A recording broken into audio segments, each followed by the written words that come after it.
Ha ha ha ha ha ha. Jive Talkin with Shane D. Get your motherfucking heavy metal news for free. Coming on down, gonna lay it out. Faith No More singer putting shit in a cake. What?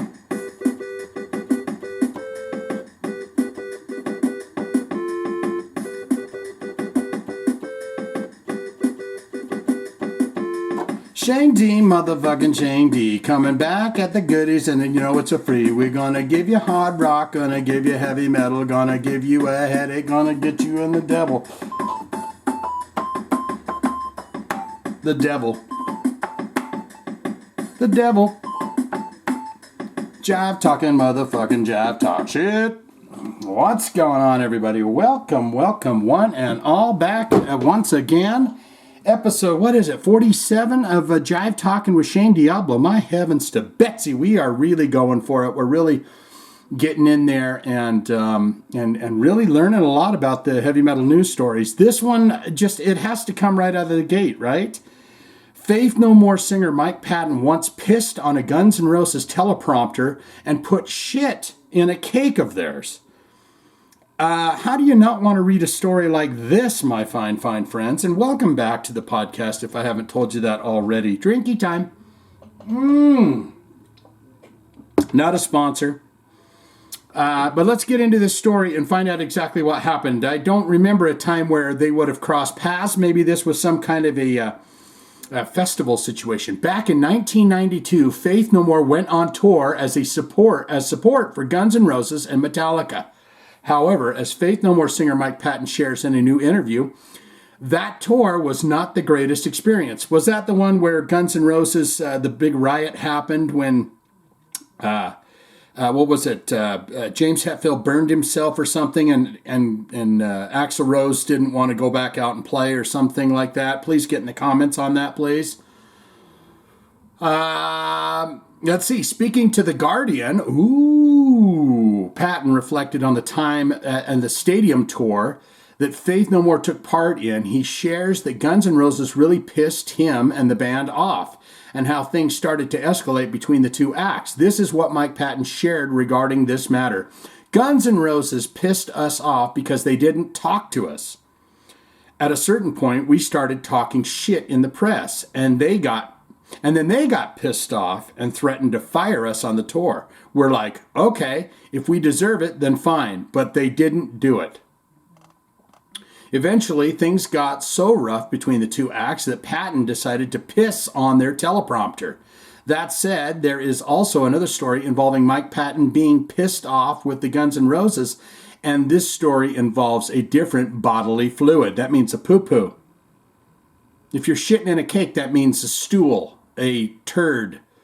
Per a 2021 interview with Ultimate Classic Rock, there was also a time where Patton put actual shit inside a cake belonging to the band.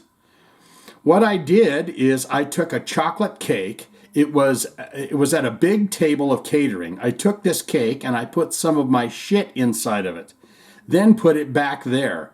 And then we watched because I was hoping like, oh, maybe Axl will eat it. Instead, our crew guy fucking picks it up. He's about to eat it, and I'm like, don't do it, like at the last second. Mike Patton doesn't fuck around when he is pissed off. What do you make of the Mike Patton effort to get back at Guns N' Roses? Yeah, I mean, I'd really like this. I don't want anyone to eat feces ever. I worry about this every time I go to the drive-up window. Who's washed their hands, who's wearing the gloves, who was digging their ass and now putting a slice of cheese on my burger, stuff like that. I would love to be there to see Mike Patton shit in a cake and then see someone come over and, Slash come over and carve out a big piece of it. But then you want to stop them and say, don't eat the shit cake, okay? But I would love for you guys to get in the comments below and tell me. Also, I've been furiously hunting for this video, and I don't even know if I remember it right or if it even exists, but there is a video of Faith No More, and I want to say they're playing in Mexico or something like that, and people are slinging bottles of urine up onto the stage. And I want to say at some point, Mike Patton grabs one of those bottles, takes the cap off, and dumps it on his head. Is this a real thing, or is this some nightmare dream that I had? If you have access to that video, or it's on YouTube or something, please let me know, because I've thought about and tried to hunt down this video, and I don't know if it really exists or it doesn't. So please do that. Oh, so please. And thank you, please. Radio station, here's the next story here for you folks. LOL, radio station issues apology for broadcasting Steel Panther song about cocks and glory holes. Oh my gosh. These guys, they are true hair meddlers, because they love to sing about sex and a lot more sex and sex. They're kind of a sex rock band, wouldn't you say? They're even more sex rock than the 80s glam metal bands. Every glam metal band had songs about sex and making sex and how good you are at making sex with the ladies. But these guys, that's all they write about. Glory holes and ding-dongs and all sorts of shit. And then they bring all these women up on stage that are absolutely gorgeous. And then they say, let me see your titties, girl. I need to see your titties, girl. And then they show their breasts. As reported by Loudwire, a radio station decided to issue an apology to its listeners after airing music from Steel Panther. The radio station is that of LM Radio, who posted this apology on their Facebook, but has ended up taking the apology down. Now, if you know anything about Steel Panther, and I just told you, didn't I? I told you everything you need to know about them. Now, if you don't know anything about Steel Panther, you know that they are a raunchy-ass band. They are not the most radio-friendly. Lyndon Johnston, is he the president of the United States, Lyndon Johnstone? And he, back in the 70s, he was the one that took over for John F. Kennedy after he was shot. He was the vice president, yes? Put it in the comments below, please, and tell me. Of LM Radio provided the initial apology over on Facebook, saying, sorry on behalf of the station for airing the band's song Glory Hole. Loudwire was able to obtain a screenshot of this apology, which you can find below, but the apology involved the following. On behalf of LM Radio, I want to apologize unreservedly for the song Glory Hole by Steel Panther. That was played just after 2 p.m. yesterday, Sunday. This song, together with others from Steel Panther, was inadvertently backed up onto our server following the cyber attack on our system earlier this year. Is that really what you're going to go down with? It was a cyber attack. Someone put those sexy songs on your server. When an hour is short scheduled, the system automatically includes songs to fill in the hour. Glory Hole was unfortunately the song picked by the system. Revealed this. See, and you're telling me AI isn't real? Artificial intelligence wants to hear a song about cocks and glory holes. I'm telling you that right now. They're demonic, right? I mean, I embrace technology. I love it. I can't wait for the robots to kill us all. It'll be a total domination of the world when the aliens come down and the AI and they team up and they say, "Let's get rid of all the humans. They're just garbage." We have immediately deleted all Steel Panther songs from our server. I again implore you and apologize for this and assure you that the content of that song does not resonate with who we are as a radio station and as individuals. President Lyndon Johnstone. And there it is from LM Radio. Does anyone know what LM Radio is? Where that's located and what it's all about? Is that it's like LM, so it's like Lyndon Johnstone Media Radio Group, right? Just to provide some context, some of the lyrics to Steel Panther's Glory Hole are as follows. Oh boy. There's a hole in the wall where you put your cock and balls. But oh man, you hear that on the radio? But you never really know who's sucking on the other side. And that's the excitement of the glory hole is that you just kind of, I'm always thinking of a machete on the other side of the wall, but you just kind of, legend has it, you plop your goodies through the hole, and then someone's going to pleasure them on the other side, and you don't know if it's man, woman, donkey, whatever. Here's some more of the lyrics. I'm going to blow my load at the glory hole. Blow my load at the glory hole. Come give your cock a chance. No need for romance. Come soil your pants at the glory hole. My goodness. If you are in the car with the family and this song happens to play uncensored, we can understand why the station would feel it need to provide an apology. That said, some folks who got a quick out of this apology is that of Steel Panther themselves. They shared the apology before it was deleted and wrote the following. They say, we're sorry. We say, you're welcome. I like that. This content is unavailable, so you can see that right there. The Steel Panthers, they put and this is unavailable. 661 comments on that. So there you have that, my fine, fancy, and fantastic friends. Zakk Wylde. Do you know who he is? Zakk Wylde, he's the rock and roll guitarist for one Ozzy Osbourne. And he's going to be the guitar player for the Pantera. And we've talked in other episodes about his unpreparedness when Charlie Benante said, hey, you want to get together and you want to rock some Pantera songs before they do this? And he said, no, I don't want to. We'll practice all together and that'll be good enough. I don't know the songs, Zakk Wylde says. I think he's a fibber and a liar. I mean, not a liar, but he's fibbing. Because there's a video of him playing a perfect rendition of one of Dimebag's solos. I think it's in Walk or something like that.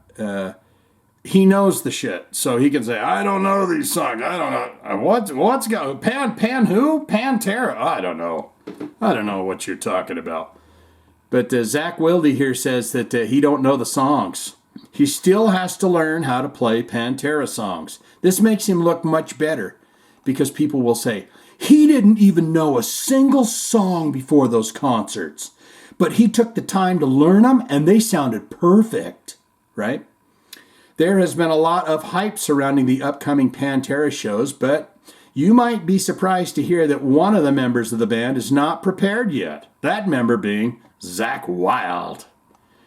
Per a recent conversation with the SDR show, Wylde talked about his involvement regarding these upcoming Pantera concerts. He speaks to how he had nothing to do with putting the project together and that he is honored to be performing Pantera's material. The following was transcribed by the Blubbenmouth.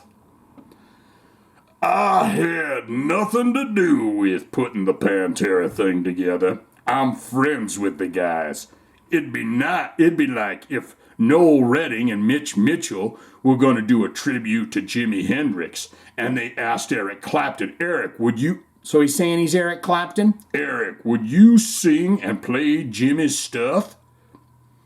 We're going to put this tribute thing together. It's just like that. Of course, Eric would do it. Just let me know when you want to do it. It's just like anything. Like when we do Experience Hendrix, we do anything like that. It's just like that. Like, would you guys like to go out and honor Jimi Hendrix? It's just like, yeah. And why wouldn't we? Yeah, of course I'm gonna be honored, even if it was a festival they were putting together, and they wanted Black Label to come up and have Phil sing, and they were going to have all the different bands up there, Lamb of God, Black Label, Anthrax, and all the bands were going to play a Pantera song, and Phil's going to sing. Of course, we'd be involved. Why wouldn't we be involved? All that said, though, Wylde is actually not prepared at the moment to perform Pantera's music. In a conversation he shared that he still has not to learn. He still has to learn how to perform the band songs.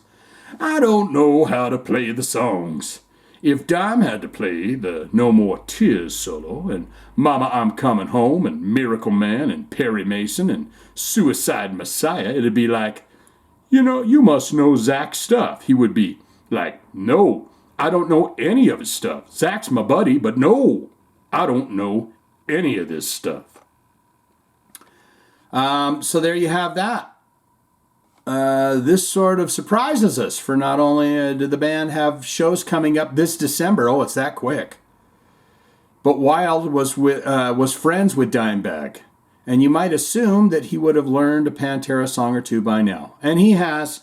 Go look it up on YouTube. You can see him play a flawless solo. That's not a guy that doesn't know how to. I don't know what you I don't even know what you're talking. Isn't Pantera Spanish for a panther? So there you have that. John 5. Have you heard the stuff about John 5? Def Leppard and Motley Crue announced that 2023 they will go out on tour once again. And Mick Mars, well, the rumor had it, Mick Mars may not be there.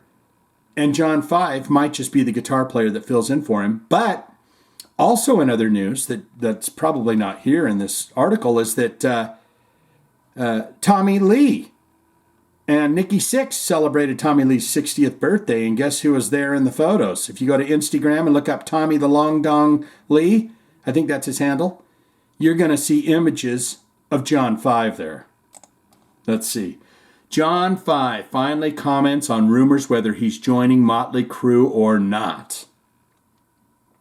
I said, you're invited, but your friends can't come. Look at that Vince Neil photo. That's almost kind of a good-looking photo of him, isn't it? And this creepy monster ghoul right here, that's John 5. You know John 5, Johnny 5. A couple weeks ago, during a recent Rob Zombie concert, many people noticed that guitarist John 5 was not present.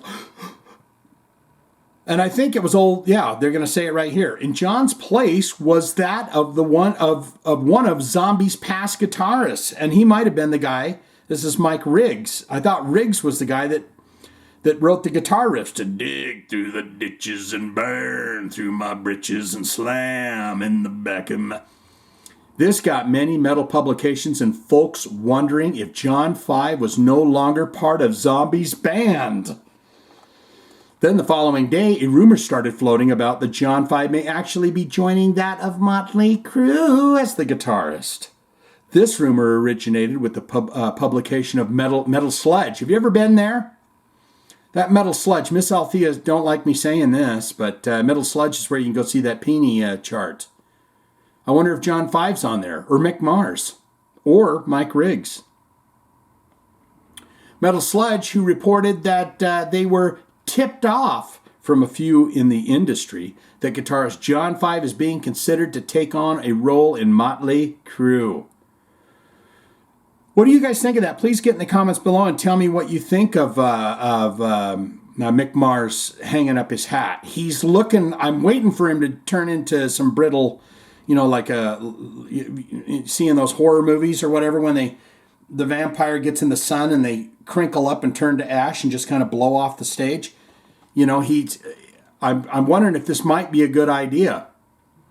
But then again, Johnny 5, he's got more energy than all of them put together. He's going to be running around and freaking out and having a good time, and you're dealing with, Vince and Nikki Sixx that are slowing down. Their joints are going out on them, right? However, as very recently, John has decided to open up about the rumor and provide some clarity, as reported by Metal Sucks. They have found out an important update pertaining to this rumor. John 5 recently posted an older image that involves him with Motley Crue guitarist Mick Mars. We attempt to search for this image, but we cannot confirm where it was uploaded to. However, maybe it was uploaded to some kind of secret image JPEG bank.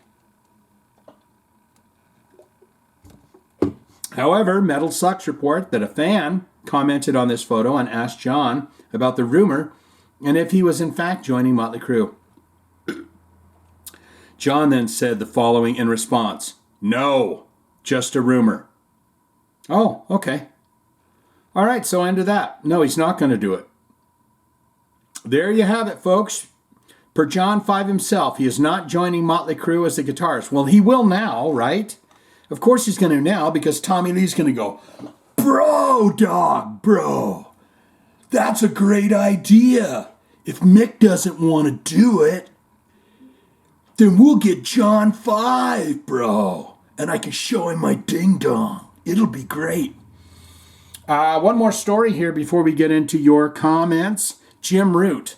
Have you listened to the new Slipknot record? I'm going holy banana cakes right out of the gate there with the Adderall and the Dying Song and all that. I was like, wow, this does not sound like what I was going to hear from Slipknot. I mean, don't get me wrong, about 3 songs in, you hear the...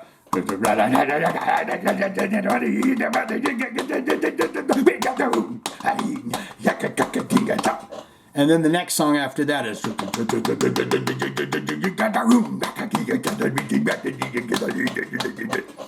But the first one's, the one song I heard was like a doo-wop. It was almost like a R&B hit.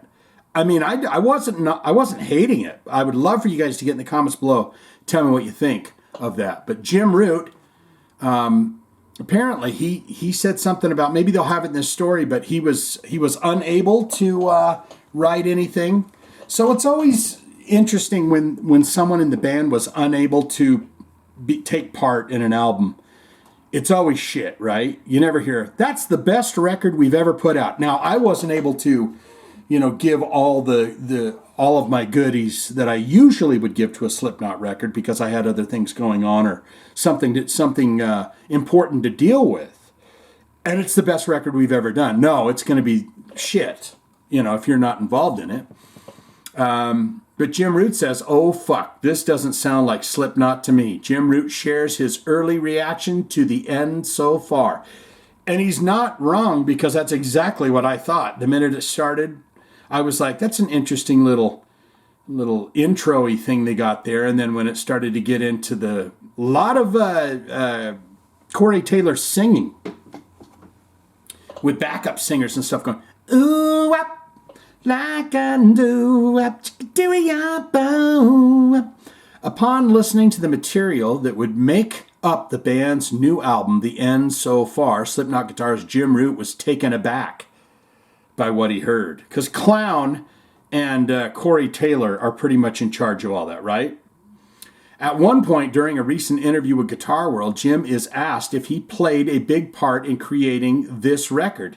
Here is what Root had to say. Mostly, I helped shape the structure songs in the studio, but I didn't write and bring stuff the way I did before. I was majorly involved in the writing from Volume 3, the subliminal verses, and then I got in a bit deeper on All Hope Is Gone. So he's not I wrote most of 5, the Gray chapter, and We Are Not Your Kind. That's a great record. So he's saying he wrote most of those. But then the pandemic happened and nobody could be together. I was home alone. There's those 2 guys out there trying to get in Jim Root's underpants, and he was trying to hide from them. He was home alone. I was home alone and I got stressed out and depressed. Everyone did, I think. I remember hearing Mike Patton talking about the pandemic drove him to heavy drinking again. And I think everyone kind of did a little bit of that. I did a little bit. I went off with the alcohol every day. So my contribution was minimal for this. It's a good thing we had Alex stepping forward and picking up some of the slack, along with percussion and artistic coordination. Sean Carahan, Clown, have you ever seen any of those Sean Carahan movies? Like Signs and Lady in the Water, and they're great movies. Who's become a lot more involved in song arranging. The interview then asked Root if Alex's ideas worked out and meshed well with Slipknot, with the band being a metal act. Jim replied, when I first heard a lot of arrangements, I thought, oh fuck, this doesn't sound like Slipknot to me. We've got a lot of work to do. I was kind of freaked out. What I heard was the symptom of having somebody that isn't in our age group and wasn't influenced by the same music. Alex was a Slipknot fan, so he sounded like somebody that was influenced by Slipknot trying to write for Slipknot. but he had some good ideas, so we Frankensteined a couple of the different parts between me, Alex Clown, and things started to take shape. It was a huge group effort, but I was grateful Alex wrote the stuff he did because it taught me not just about songwriting and arranging, but also about humanity, humility, ego, and friendship. Wow, that's wonderful. We personally think the end, okay, this is We Are the Pits. We personally think the end so far is a great record and appreciate the more experimental elements of the album. And that's where I'll kind of come down on it as well. I haven't listened to the whole thing yet. You got all your...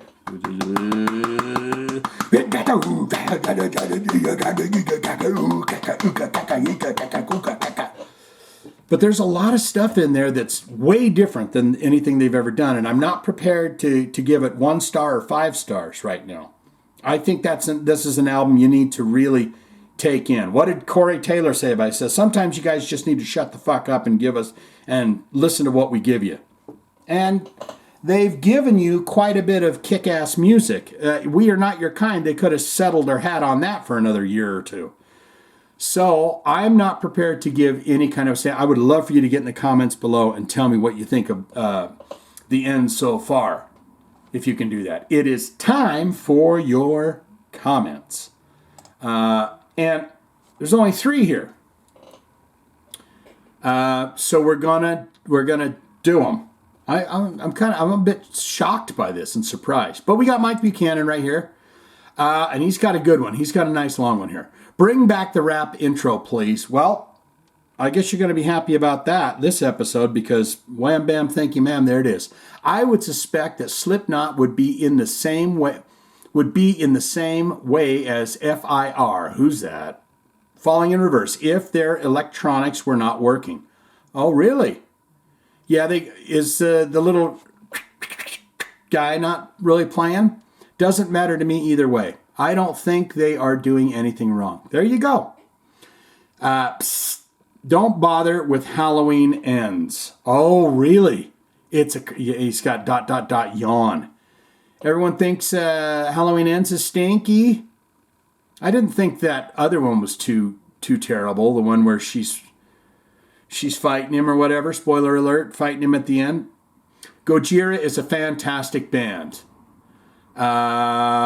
Still Mike Buchanan. Wasp didn't tour in the U.S. because they made more money overseas. Nothing to do with fans not wanting to see them. I agree with that. They could have sold the stuff out. They could have played, even to this day, they could play 500-seater bars and do their thing. They just, in Europe and the rest of the world, they're doing bigger theaters and stuff. So I agree 100%. And now your Jive Talkin jokes of the week, and my God, he's got some here. Oh, and he's got some reply and response here.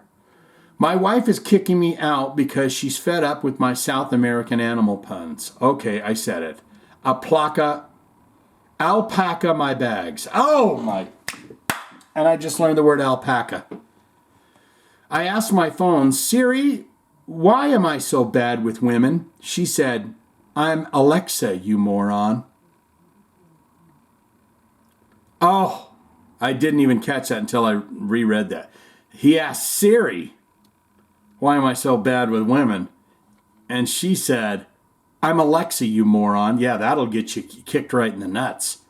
You go out with some gal and call her, if her name's Tammy and you call her Mitzi, she's going to kick you in the nuts. Still, Mike Buchanan's jokes here. 5 ants rented an apartment with another 5 ants. Now they're 10 ants. Oh, what was that joke? They say it on Revenge of the Nerds. What did the Pink Panther say when he stepped on an ant? Dead ant, dead ant, dead ant, dead ant, dead ant. Get in the comments below if you love Revenge of the Nerds. My girlfriend broke up with me when she found out I only had 9 toes. She was lactose intolerant. Oh, her. Why do we need walkie-talkies? Our relationship is over. Me. Our relationship is what? Over. Ha! That's a good one. You're getting a thumb for that. I'm giving you a pre-thumb. A little pre-thumb there. The Egyptian claim there are no crocodiles in their country. I think they're in denial. Oh, yeah. There's a lot of denial jokes. What's the one? Is a river in denial? I can't remember. Dr. Funkenstein coming in here. The Gojira and Wasp stories are interesting. Been getting into Gojira lately. Great band. I love them.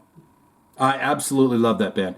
And thanks for introducing me to Parkway Drive. I'm loving it. Do, do, do, do, do, do, do.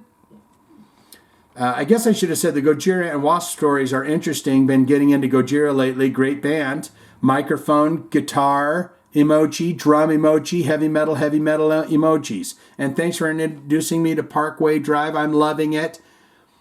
Is that two champagne glasses clinking together and heavy metal horn, heavy metal horn. I'm loving it. Blang. There's your heart. And Mike Stills are coming in here. My favorite Saturday morning show. I have started the Pentagram documentary, by the way. We'll let you know what I think. I can't wait to hear what you think about it because I can't remember the feller's name, but the singer guy from Pentagram, he is a 100%, there's no doubt about it, get the goddamn morgue over here, he's dead, beginning of that documentary. There's, so no spoilers here, but I can't wait until you finish that up. There's your heart, good sirs, good sirs. We'll put it back on the Faith No More singer shitting in a cake, because I would love to hear a retort from Axl Rose on that too, by the way.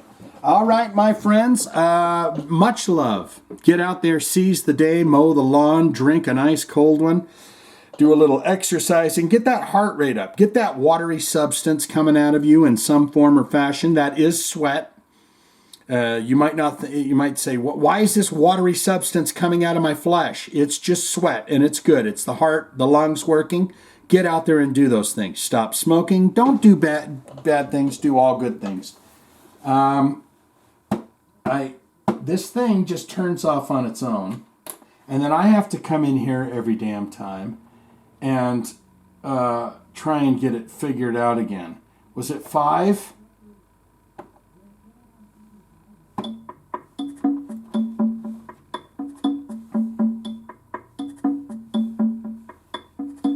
Down here.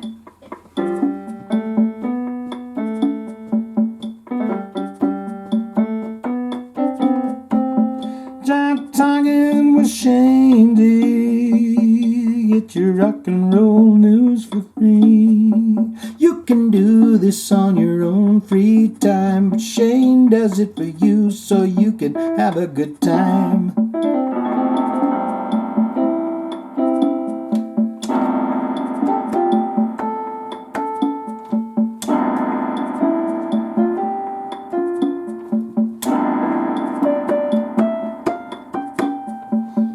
Jive Talkin,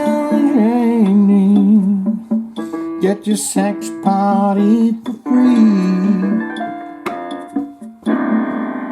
Have a good time with me tonight in the blankets. Oh yeah.